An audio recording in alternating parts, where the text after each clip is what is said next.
अस्सलाम वालेकुम व्यूअर्स। आज मैं आपके लिए बहुत ही मज़ेदार खुशबूदार मटर पुलाव की रेसिपी लेके आई हूँ। इसके लिए ना तो हमें दही की ज़रूरत है, ना टमाटर की, और ना ही चिकन क्यूब या चिकन पाउडर का इस्तेमाल करेंगे। उसके बावजूद बहुत ही मज़ेदार आपका ये मटर पुलाव बनने वाला है। इसकी खुशबू कम से कम 2 से 3 घरों तक तो लाजमी जाएगी। एक सीक्रेट मसाला तैयार करेंगे, उसके साथ इसको तैयार करेंगे। बहुत ही मज़ेदार पुलाव बन के तैयार होगा। लाजमी ट्राई कीजिएगा और मुझे फ़ीडबैक दीजिएगा। रेसिपी को लाइक करके चैनल को सब्सक्राइब कर दीजिएगा और बेल आइकन का बटन प्रेस कर दीजिएगा।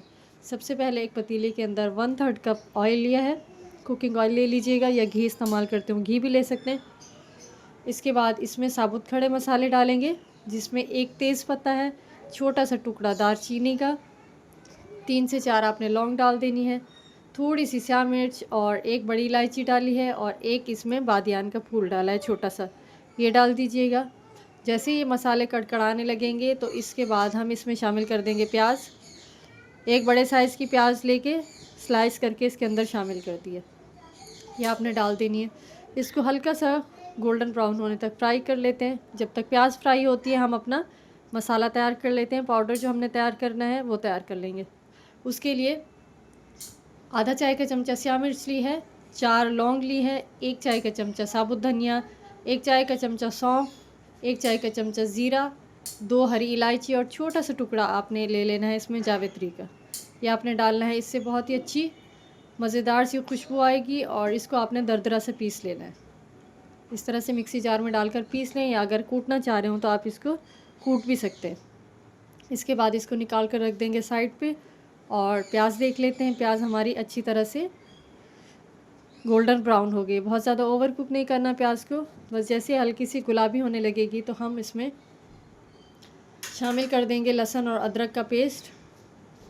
ये आपने डाल देना है इसमें। एक चाय का चमचा डालिएगा, 1 चाय का चमचा लहसुन का पेस्ट और 1 चाय का चमचा अदरक का पेस्ट डाल दीजिएगा। इसके बाद इसको 1 से 1.5 मिनट तक फ्राई करेंगे लहसुन अदरक के साथ। बहुत ही मज़ेदार ये पुलाव बन के तैयार होता है। आप यकीन करें, आप इसको बनाएं और साथ में कोई चटनी बना लें, प्याज टमाटर की जो चटनी बनती है उसके साथ, बहुत ही मज़ेदार ये पुलाव बन के तैयार होता है। आप यकीन करें कि आप बीफ का, मटन का या चिकन का पुलाव भूल जाएंगे, इतना ये टेस्टी बन के तैयार होता है। तो इसको लाजमी आपने ट्राई करना है। अब इसमें मैंने शामिल की हैं 4 हरी मिर्ची। आपने अगर स्पाइसी खाना हो तो थोड़ी सी और भी ऐड कर सकते हैं। इसके बाद इसमें मैंने शामिल कर दिए मटर। 1 गिलास मैंने मटर लिए हैं, और वही जो गिलास मैंने जिससे मटर डाले हैं, ये मैंने 2 गिलास ले लिए हैं चावल की, और इसको भिगो के रख दिया है। मटर को आपने इस तरह से थोड़ा सा फ्राई करने के बाद इसमें मसाला शामिल कर देना है, जो अभी हमने पाउडर बना के रखा है, ये डाल दीजिएगा, पूरा शामिल कर दीजिएगा 2 गिलास चावल के साथ। ये बिल्कुल परफेक्ट रेसिपी है। तकरीबन 400 ग्राम ये बनेंगे। ये आपने इस हिसाब से जो है मसाला इसमें ऐड कर देना है। अच्छा, ये डालने के बाद हल्का सा जैसे मसाला हमारा फ्राई होगा, इसमें हम पानी शामिल कर देंगे। अच्छा, पानी इतना रखेंगे कि इसकी यखनी भी तैयार हो जाए और मटर भी इसी में गल जाए। तो तकरीबन इसमें मैंने 2 से ढाई गिलास पानी डाला है। अपने मटर के हिसाब से डालिएगा। मौसम है, अब तो अच्छे मटर आए हुए हैं, जल्दी गल जाते हैं, तो पानी आप अपने हिसाब से ऐड कर लीजिएगा। यहाँ पर ढक के पकाएंगे तकरीबन 8 से 10 मिनट, जब तक हमारे मटर अच्छी तरह से गल नहीं जाते। जब तक इसको पका लेंगे मीडियम फ्लेम पे। बीच में 1-2 दफ़ा आप चेक कर लीजिएगा, मीडियम फ्लेम रखिएगा। इसके बाद जब मटर अच्छी तरह से गल जाएंगे तो जो हमने चावल अच्छी तरह से भिगो के रखे हुए हैं वो हम इसके अंदर शामिल कर देंगे। मटर भी यहाँ पर मैंने चेक कर लिए हैं, बिल्कुल परफेक्ट हैं। तो आप जो है इसके अंदर चावल शामिल कर दीजिएगा इस टाइम पे। तकरीबन आधा घंटा भिगो के रखे हैं चावल, ये डाल दीजिएगा।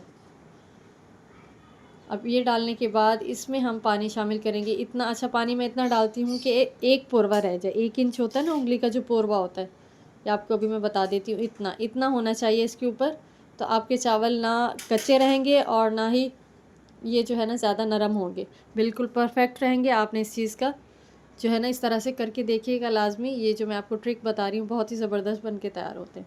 अक्सर ऐसा होता है ना, पानी डालना भूल जाते हैं, या कभी कम डालते हैं कभी ज़्यादा डालते हैं, तो वो ये जो है बिल्कुल परफेक्ट तरीका है।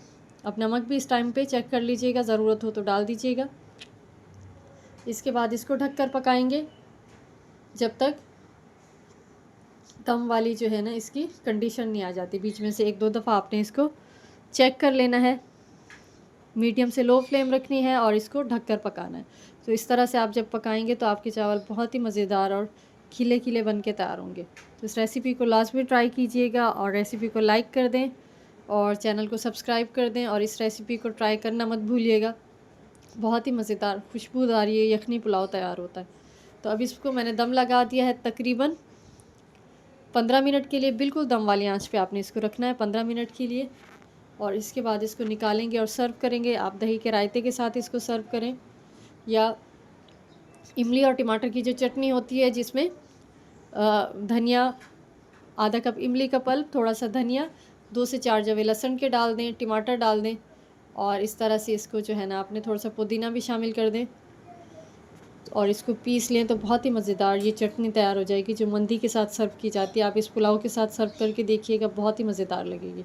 तो इसको ट्राई करके आपने मुझे फ़ीडबैक देना है कि आपको ये रेसिपी कैसी लगी और कैसी बनी। मिलते हैं नेक्स्ट रेसिपी में, जब तक के लिए अल्लाह हाफ़िज़।